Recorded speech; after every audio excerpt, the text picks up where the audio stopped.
बहुत मुश्किल से पापा ने आज मुझे आगे की पढ़ाई के लिए शहर भेजने की बात को मान लिया।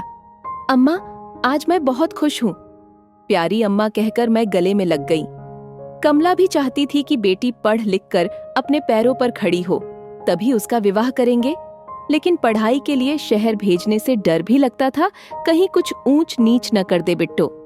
कमला ने अनिला को पास बिठाया। अब मेरी बात सुन बिट्टी, तुम हुआ पढ़ाई छोड़ घूमा फिरी न करियो। कौन आऊं अगर गलत बात सुनाई दी तो ऑन दिन ही तुमका वापस बुलाई लाई समझी। बहुत भरोसा करके पापा तुमको पढ़ने को भेज रहे हैं। अरे मेरी अम्मा, हम पढ़ाई छोड़ कुछ नहीं घूमा फिरी करिए, मुझे पढ़कर अच्छी अफसर बनना है। घर से दूर जाने का डर भी था, परंतु आगे पढ़ने का मन भी था। इसी सब ख्यालों से आज मैं सो नहीं सकी। सुबह जब पक्षियों ने बोलना शुरू किया तभी उठकर अम्मा के पास आकर लेट गई। क्या हुआ बिट्टी, सोई नहीं? तुम्हारे साथ सोई जाई अम्मा, कहकर जो सोई तो सूरज चढ़े आंख खुली। पापा ने कानपुर के गर्ल्स डिग्री कॉलेज में मेरा एडमिशन करवा दिया। पापा खुद एक अच्छे टीचर हैं, उनकी गांव में बड़ी इज्जत है। बहुत मुश्किल से एक गर्ल्स हॉस्टल में मेरे लिए जगह मिल गई। एक कमरे में 2 लड़कियों को रहना था।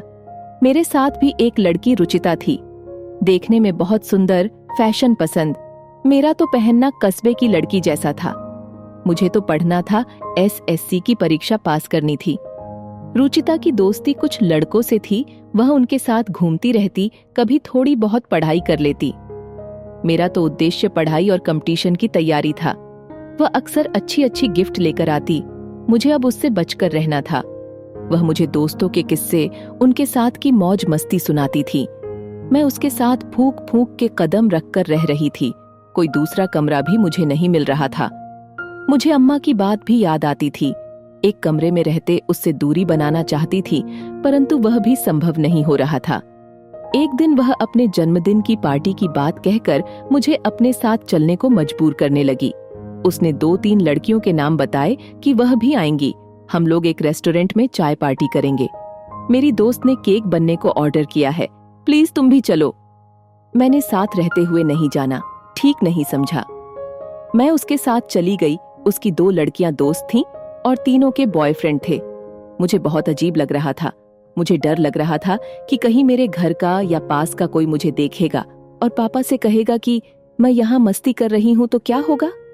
मेरे सिर में बहुत दर्द है, मुझे उलटी आ रही है, मुझे रूम पर जाना है। रेस्टोरेंट से निकलकर एक ऑटो रोका और मैं उनसे बचकर अपने कमरे पर आ गई। हॉस्टल के नियम सख्त थे, उसके दोस्त कमरे में नहीं आ सकते थे। वह मुझे साथ चलने को कहती तो मैंने उसे साफ कह दिया, मेरे पापा अम्मा ने मुझे पढ़ने बहुत विश्वास के साथ भेजा है, कोई घूमने मौज करने नहीं। किसी तरह 1 साल बीता। अगली साल हमारी तरह की लड़की के रूम में जगह खाली होने पर मैं उसके साथ रहने लगी। अनीता हमारी संस्कृति और सोच की लड़की थी। दोनों का उद्देश्य भी एक था। मेहनत और लगन से हमारा लक्ष्य पूरा हुआ था।